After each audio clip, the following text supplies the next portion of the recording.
À la capsule précédente, on a donné un critère epsilon p pour caractériser l'intégrabilité d'une fonction.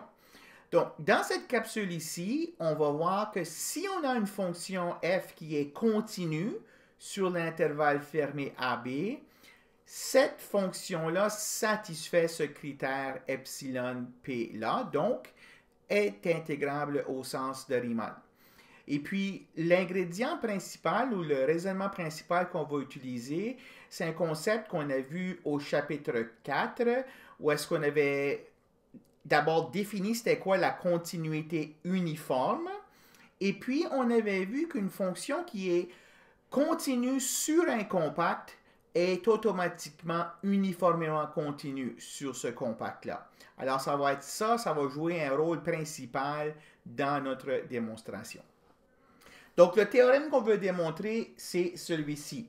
Si une fonction f est continue, donc de l'intervalle AB vers les réels, alors f est intégrable au sens de Riemann. Donc, on va utiliser, comme je disais, le fait que, bon, d'abord, l'intervalle AB, c'est un compact. C'est un fermé et borné. Donc, par Hein-Borel, c'est un compact. Et puis, au théorème 4.34, au chapitre 4, on avait vu qu'une fonction qui est continue sur un compact est uniformément continue sur ce compact-là. Donc, par le théorème 4.34, f est uniformément continu sur AB. Donc, moi, je veux montrer que la fonction f est intégrable au sens de Riemann. Alors, je vais montrer que le critère epsilon p est satisfait. Si vous me donnez un epsilon positif, moi, je vais trouver une partition de l'intervalle AB qui est telle que la somme supérieure pour cette partition-là moins la somme inférieure pour cette partition-là est plus petite que epsilon. Donc, on commence par prendre un epsilon plus grand que 0 quelconque.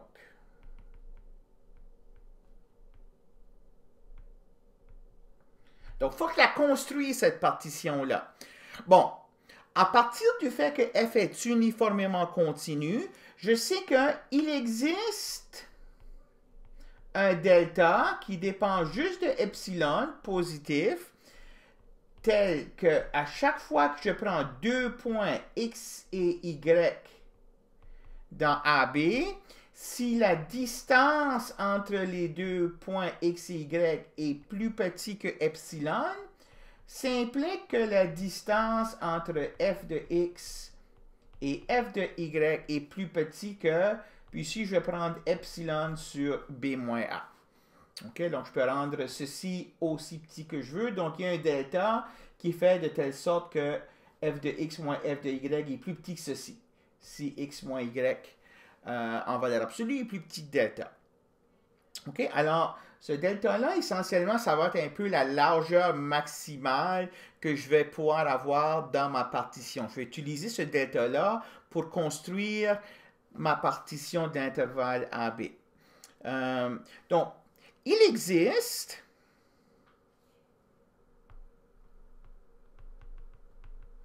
un entier n tel que n fois ce delta que j'ai ici est plus grand que b moins a. Ça, c'est parce que les réels sont archimédiens. Donc, la propriété d'Archimède est satisfaite. Donc, ce que je vais faire maintenant, c'est que je vais construire une partition équidistante de l'intervalle AB, équidistante avec ce nombre n majuscule de points-là dans ma partition. Donc, tel que xi égale a plus i sur n majuscule b moins a, pour i allant de 0, 1 jusqu'à n majuscule. C'est-à-dire donc dire que la distance entre xi et xi moins 1 c'est le B moins A sur N ici. Ça, c'est le delta X, la largeur de chaque sous-intervalle de ma partition. Puis par choix de B moins A, par choix de N, là, B moins A sur N est plus petit que delta. Donc ça, c'est plus petit. Donc, chaque sous-intervalle dans ma partition a une largeur qui est plus petite que ce delta ici, qui fait de telle sorte que ça, c'est vrai. OK. Maintenant, j'ai aussi utilisé une autre propriété qu'on a vue au chapitre 4, c'était le théorème 4.25, qui disait que quand on avait une fonction continue, okay, sur un compact, une fonction donc à image réelle, cette fonction-là atteignait son maximum et son minimum sur le compact. Donc, une autre propriété de continuité, puisque f est continu sur le compact, donc, en fait, sur chacun des compacts, xi-1 et xi, hein, ce sont des intervalles compacts, ça, sont fermés et bornés. Le théorème de la borne atteinte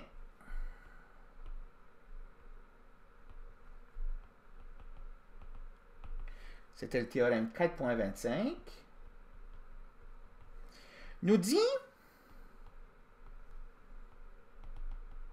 que il existe un point que je vais appeler CI dans l'intervalle xi moins 1 xi tel que M majuscule, ça c'était quoi ça? On avait défini ça comme étant le suprémum de toutes les valeurs de f sur cet intervalle-là. Ben, le théorème de la borne atteinte me dit que ce suprémum-là est atteint à au moins un point que je vais appeler CI. Hein, donc ça, c'est égal à f de CI. Et il existe un point DI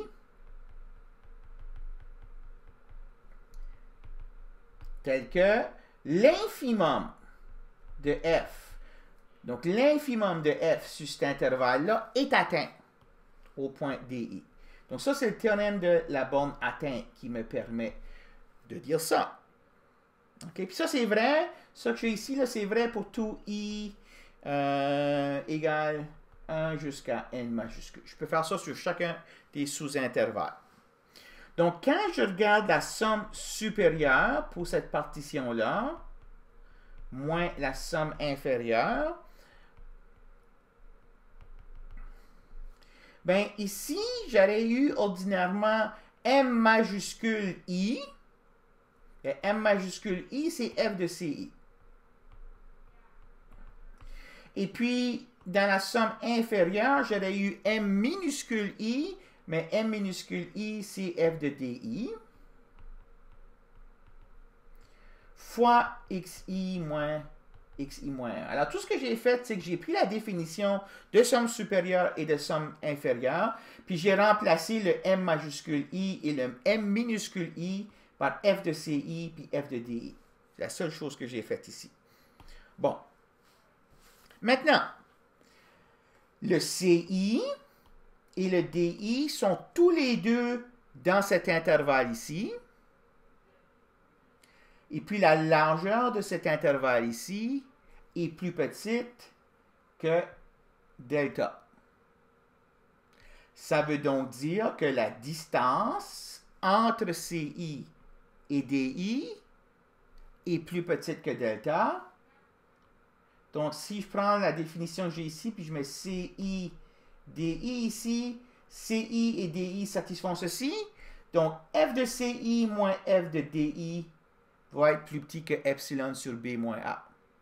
Alors, je peux borner ceci par somme de i allant de 1 à n, epsilon sur b moins a. OK? Bon, ça, c'est une constante. Je peux la sortir de la somme. Et puis, le terme que j'ai ici, on a vu plusieurs fois que ça me donne la longueur totale de l'intervalle B-A. Hein? Donc, ça donne epsilon sur B-A fois B-A égale epsilon. OK? Alors, pour tout epsilon positif quelconque, j'ai trouvé une partition. Comment je l'ai trouvé, cette partition-là? En utilisant la continuité uniforme de f, qui est telle que la somme supérieure pour cette partition moins la somme inférieure est plus petite que epsilon. Donc, par le théorème 6.11, on en conclut que f est intégrable au sens de Riemann sur AB. Donc, une fonction continue est intégrable au sens de Riemann sur AB. Alors, c'est une grande classe de fonctions maintenant qu'on sait qui sont intégrables au sens de Riemann. Une petite modification à ce théorème-là qu'on peut faire. Ça, je ne ferai pas la démonstration, mais vous pouvez la lire si ça vous intéresse, à la page 192 de Labelle et Mercier. Supposons que la fonction n'était pas continue partout sur AB, mais qu'elle est bornée puis continue sauf en un nombre fini de points. Alors, on permet que la fonction peut avoir un nombre fini de sauts tout en restant borné. Donc, le graphe reste borné, mais il peut avoir un nombre fini de sauts. Dans ce cas-là, elle est également intégrable au sens de Riemann. Alors, la seule chose qu'on modifie dans la démonstration, c'est qu'on ajoute dans les partitions les points qui sont les positions des sauts de f. Alors, ce n'est pas une grosse modification, mais on est capable de généraliser un peu. Une dernière remarque, puis ça, cette remarque, c'est en prévision de ce qui s'en vient dans les prochaines capsules. Nous supposons que j'ai une fonction bornée, continue ou non, puis j'ai une partition de l'intervalle AB. Et donc, voici une partition de l'intervalle AB que j'ai ici. Voici le graphe de la fonction f. Alors, ce que je vais faire, c'est que à chacun des sous-intervalles, je vais prendre un point. Donc, par exemple, ici, je vais prendre T1. Ici, je vais prendre T2. Là, j'ai une méthode une recette pour calculer des points. Pas nécessairement le point dans le milieu, c'est un point que je choisis dans chacun des sous-intervalles. Puis je regarde la valeur de f au point T1. Je regarde la valeur de f au point T2, T3, T4 et T5. Bien, la valeur de f au point TI est certainement plus grand ou égal à l'infimum des valeurs de f sur l'intervalle. Donc, je regarde sur cet intervalle ici, là, ce que j'avais défini comme M1 de fp, c'était l'infimum de toutes les valeurs de f dans cet intervalle-là. Donc, en particulier, ça va être un nombre, cet infimum-là, qui va être plus petit ou égal à la valeur de f en ce point-ci, par définition de infimum comme étant une borne inférieure. Et de la même manière, ça c'est plus petit ou égal au suprémum. OK? Alors, si maintenant je prends ces valeurs ici, si je prends ces valeurs ici, f de ti, puis je les multiplie par xi moins xi moins 1, la largeur de chaque sous-intervalle, puis je fais la somme. Je vais avoir une quantité ici qui, à cause de cet ordre ici, sera entre la somme inférieure et la somme supérieure. Okay? Donc ça, c'est toujours vrai, peu importe là, la recette que j'ai utilisée pour choisir mes points ici. J'aurai toujours cette relation-là. Donc ça, on y reviendra à cette remarque-là. On va utiliser ça quand on va démontrer le théorème fondamental du calcul. Alors ça termine cette capsule numéro 44.